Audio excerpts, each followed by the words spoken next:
pubs du JJDA. Ouais. Merci. Merci, public adoré. Et maintenant, fidèles téléspectateurs du JJDA, chose promise, chose due, je vous demande d'applaudir à tout rompre Laurent Jaoui. Bonjour Laurent. T'as des fans ou quoi ici? Écoute, je sais pas, c'est sympa. Laurent Jaoui. Ouais.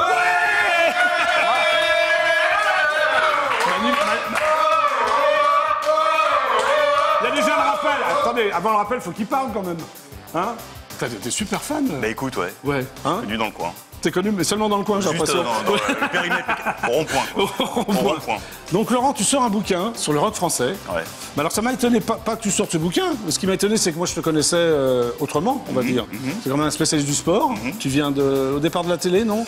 Non, j'ai commencé à la radio. À la radio? Sur quelle radio tu as commencé? J'ai commencé à Europe 1. À Europe 1. Et après j'ai fait 9 ans à France 2. Voilà, tu ne présentais pas Stade 2, mais tu étais chroniqueur quand même. J'étais journaliste à Stade 2, je m'occupais notamment du foot. Voilà, essentiellement c'est ça. du foot. Voilà. Bon, donc... plutôt sport, quoi. Plutôt sport. Plutôt sport, ouais. Et tu as renoncé à l'antenne? À un moment, il vaut mieux renoncer à l'antenne avant qu'on te demande d'y renoncer, tu vois. Pourquoi t'es sûr qu'on va te demander d'y renoncer? Ah, je sais, ouais. Les canons de la télé, oui. À un moment... T'as senti que c'était le moment de... Il fallait mieux passer dans l'ombre. D'accord, ok.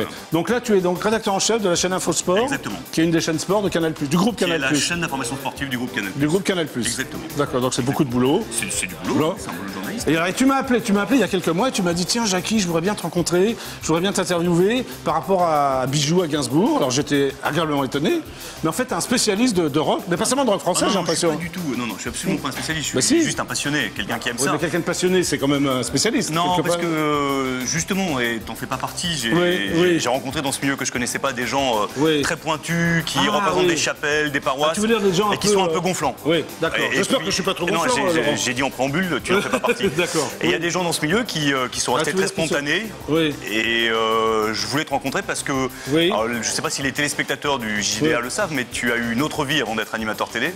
C'est vrai, j'étais attaché de presse. Attaché de presse, mais pas de n'importe qui, de Serge Gainsbourg.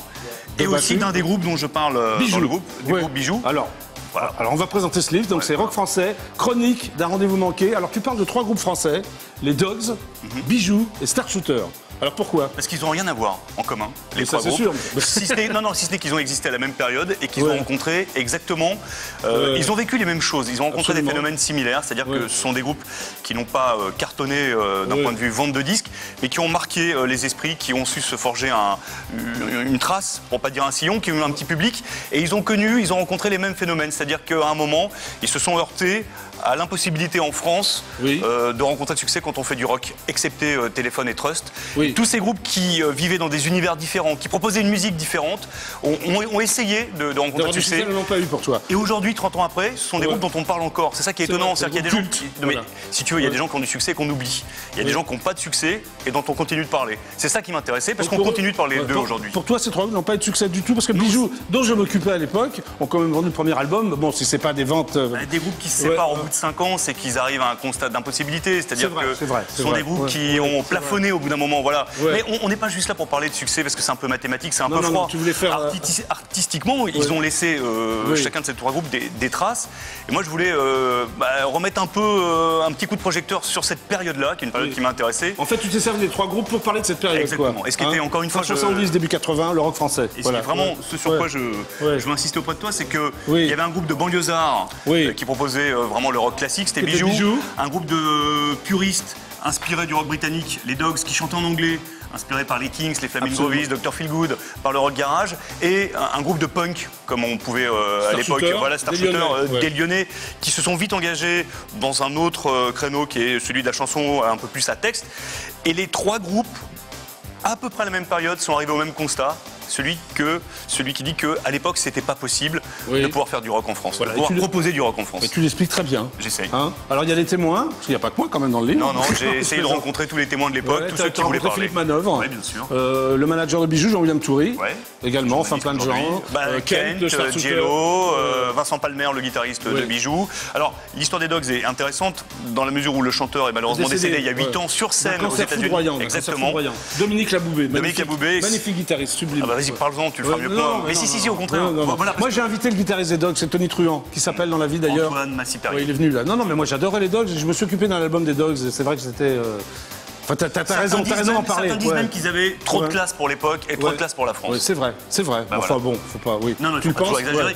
Moi, je pense qu'ils étaient peut-être trop puristes pour ce que la France voulait avoir à l'époque. Alors, ces 3 groupes, est-ce que tu les as rencontrés est-ce que tu les as vus sur scène? Quand j'étais gamin, ouais, je les ai vus. Bijou, je les ai pas vus sur scène. Star Shooter, je les ai vus, mais à la toute fin. Oui, et Dogs en 82. Et les Dogs, je les ai vus 2-3 fois parce que les Dogs ont continué bien plus longtemps. Jusqu'en 2002, avec des changements de personnel, mais ils ont continué d'exister. Bon, est-ce que tu es collectionneur de disques aussi? De vinyle ou de CD de cette époque? Pas de vinyle, des CD j'en ai, on en trouve de moins en moins. Je suis pas du tout collectionneur. Non, je suis juste un passionné, quelqu'un qui aime ça, quoi. Qui aime ça. Ouais, j'aime ça et j'avais envie d'écrire sur cette période-là parce qu'en plus, au-delà de la musique, je trouve que cette période, on en a gardé un souvenir totalement faux. Alors toi, tu l'as connu, tu peux témoigner.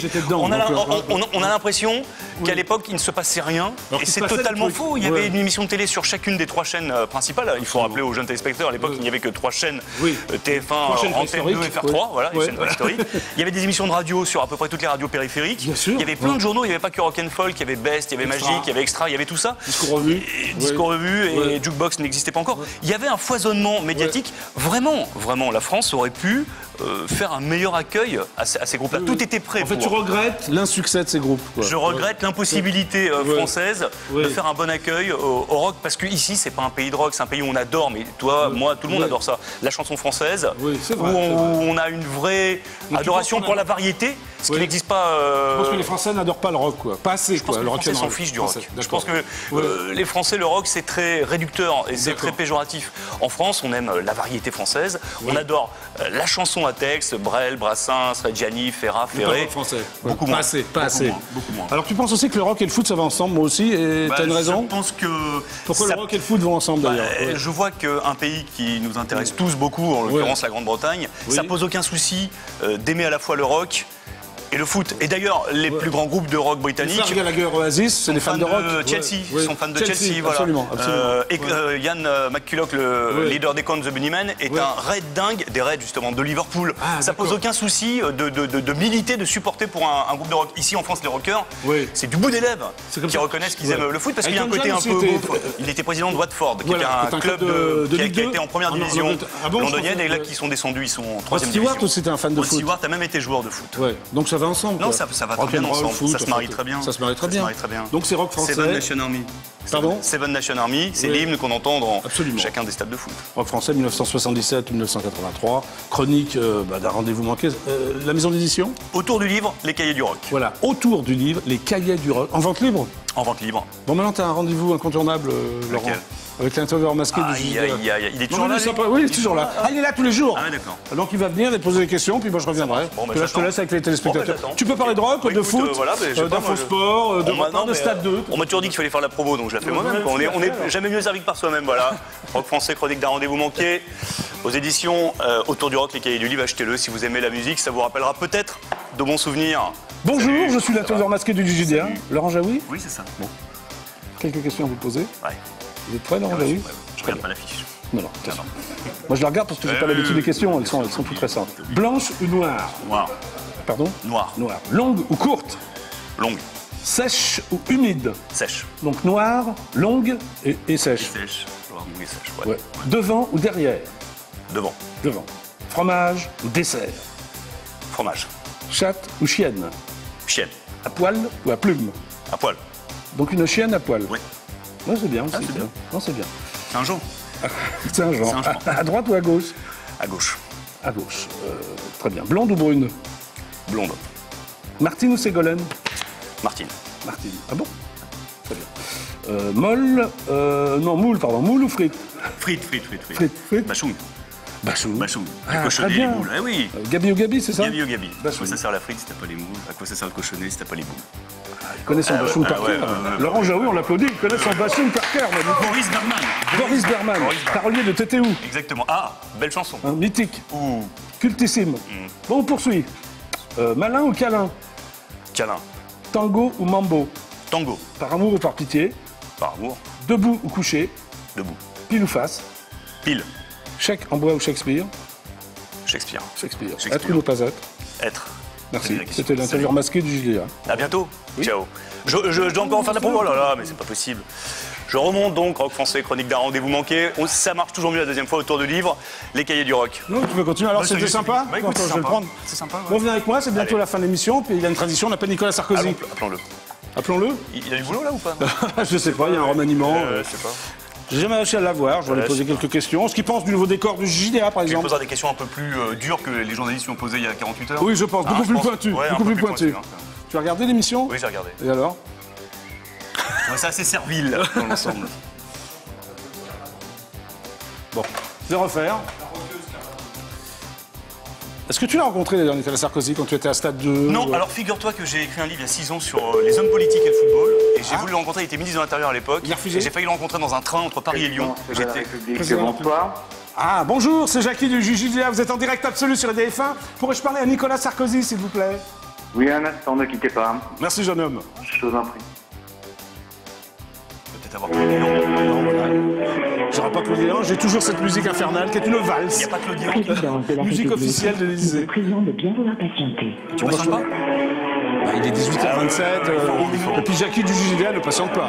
Jackie du JDA, généralement, il a... En direct ou c'est en direct, ou c'est terminé, je n'attends pas 3 secondes, donc je raccroche. Oui, alors, tu avais écrit un bouquin? Oui, et donc, voilà, c'est pas très intéressant, j'avais failli le rencontrer dans un train entre Paris et Lyon, et le matin même, j'ai été annulé par Franck Louvrier, son conseiller en communication. Ah, Franck Louvrier. Il y avait quelqu'un de plus important à rencontrer. Ah, c'est sympa, t'as carrément dit ça, c'est toujours sympa pour les groupes. C'est toujours sympathique. Voilà. Bon, alors, merci Laurent, c'est la fin de Merci, l'émission. Jackie, c'est un plaisir. Donc, c'est le rock français, 1977-1983. C'est une période que tu as bien connue. Oui, que j'ai bien connue, absolument, car j'étais moi-même attaché de presse de bijoux. Et présentateur de Platine 45. Et présentateur de Platine 45. Et des enfants du rock. Et des enfants du rock. Et de aussi, Chorus. Et des enfants du rock et de Chorus. Bon, avec Antoine. ouais, Bon, on va pas refaire ton histoire. On va pas parler de moi, on parle de toi. Voilà. Là. Bon, chronique d'un rendez-vous manqué, achetez-le, c'est vraiment sympa. Moi je l'ai lu, ça se lit très très bien. Bon. On comprend plein de trucs en fait, c'est vrai. Écoute, j'ai essayé de trouver des pistes. Ouais, mais tu les as trouvé les pistes. Bon. Merci Laurent, à bientôt. À bientôt, Jackie. C'était le JDA, tu peux dire au revoir aux 44 millions de téléspectateurs. Oui, j'ai entendu ça, 44 millions. Vas-y, vite dire voilà. Ça marche bien la TNT. C'est plus que c'était la TNT. Bah voilà, c'est ça. Salut, à demain, 17h45 pour un nouveau JDA. Merci. Salut Jackie. Voilà, au plaisir.